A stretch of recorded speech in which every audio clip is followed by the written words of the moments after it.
Hello all, welcome back to our channel Subhashini diaries.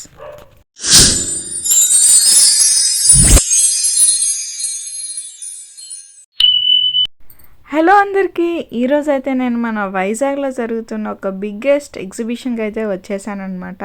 ఇది మనకు Vizag RK beach ఆపోజిట్లో AU convention గ్రౌండ్స్లో అయితే జరుగుతుందండి. ఎంట్రన్స్ అయితే చూడండి, మంచి థీమ్ అయితే సెట్ చేశారు. విలేజ్ థీమ్తో మంచి బుట్ట బొమ్మలతో కలర్ఫుల్గా వచ్చిన విజిటర్స్కి అయితే మంచి అట్రాక్షన్గా నిలుస్తుందండి. ఇంకో ఇంట్రెస్టింగ్ న్యూస్ ఏంటంటే లోపల మనకు జలకన్య ఎగ్జిబిషన్ అండ్ అలాగే కాశ్మీర్ సెటప్ అయితే ఉందన్నమాట. సో ఇంకా మనం లేట్ చేయకుండా వీడియోలోకి అయితే వెళ్ళిపోదాం. వీడియోని అయితే స్కిప్ చేయకుండా చూడండి, చాలా ఎగ్జైట్మెంట్గా ఉంటుంది, ఇంట్రెస్టింగ్గా అయితే ఉండిపోతుంది. సో మనకు ఫస్ట్ అయితే దీనికి టికెట్స్ అయితే తీసుకోవాలండి. పర్ హెడ్ అయితే 150 రూపీస్ అయితే ఛార్జ్ చేస్తున్నారు. ఇప్పుడు మనం టికెట్ తీసేసుకున్నాం, లోపలికి అయితే ఎంటర్ అయిపోయామన్నమాట. సో స్టార్టింగ్గా మనకు వైజాగ్ జలకన్య ఎక్స్పో 25 అయితే ఉంటుంది. ఇప్పుడైతే మనం లోపలికి వెళ్ళి ఎన్ని జలకన్యలు ఉన్నాయో ఎలా ఉన్నాయో చూసేద్దాం.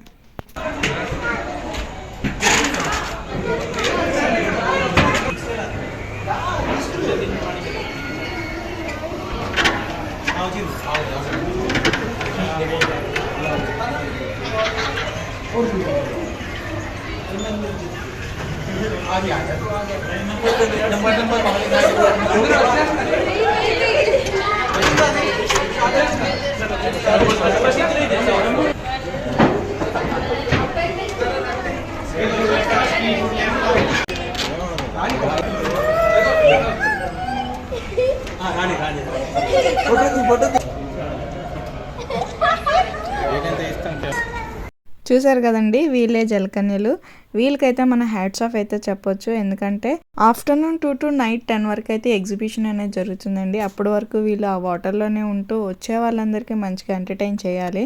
సో ఇదైతే చాలా కష్టమైన టాస్కే. మేబీ వాళ్ళకి ఈజీ అయి ఉండొచ్చు, కానీ చూసే వాళ్ళకైతే జలకన్యలనే ఎగ్జైట్మెంట్ కాకుండా అయ్యో పాపం అని అయితే నాకైతే పర్సనల్గా అనిపించిందండి. కానీ వీళ్ళు మంచి స్మైల్ ఫేస్తో వచ్చే వాళ్ళందరికీ మంచిగా అట్రాక్ట్ అయితే చేస్తున్నారు. అయితే మనం కాశ్మీర్ సెటప్ అయితే చూసేద్దామండి. చూసే ముందు ఇక్కడైతే చూడండి, మధ్యలో ఎగ్జిబిషన్లో మనకు చిన్నపిల్లలకి పెద్దవాళ్ళకి కొన్ని రైడ్స్ అయితే ఉన్నాయి. మినీ వండర్లా లాగా అయితే అనిపించింది అనమాట.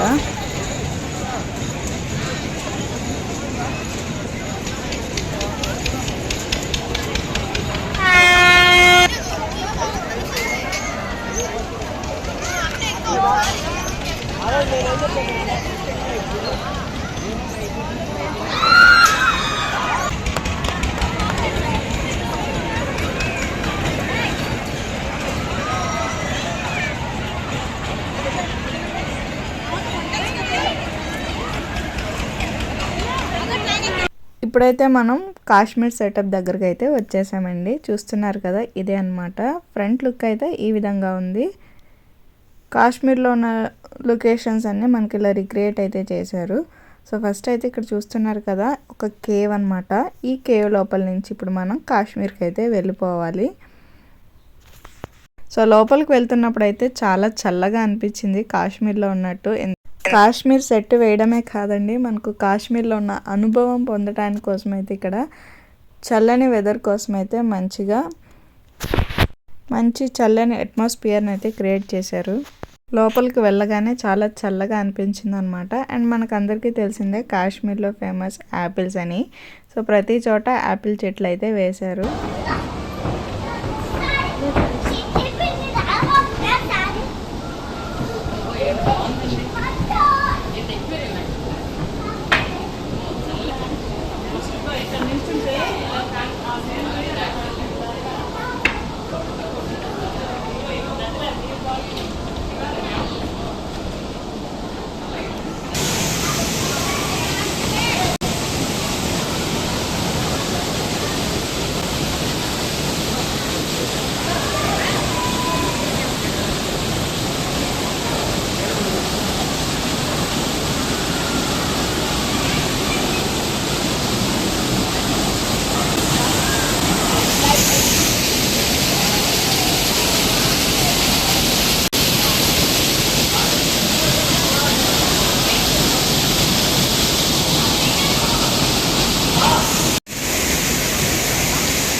సో ఇవన్నీ చూసిన తర్వాత బయట స్టాల్స్ని అయితే మిస్ అవ్వద్దు. మంచి గేమ్స్ అయితే ఉన్నాయి అండ్ అలాగే మనకు ఇంట్లో కావాల్సిన హోమ్ నీడ్స్ ఫ్యాన్సీ ఐటమ్స్ ఇవన్నీ అమ్ముతున్నారనమాట. Decorative items ఇవన్నీను.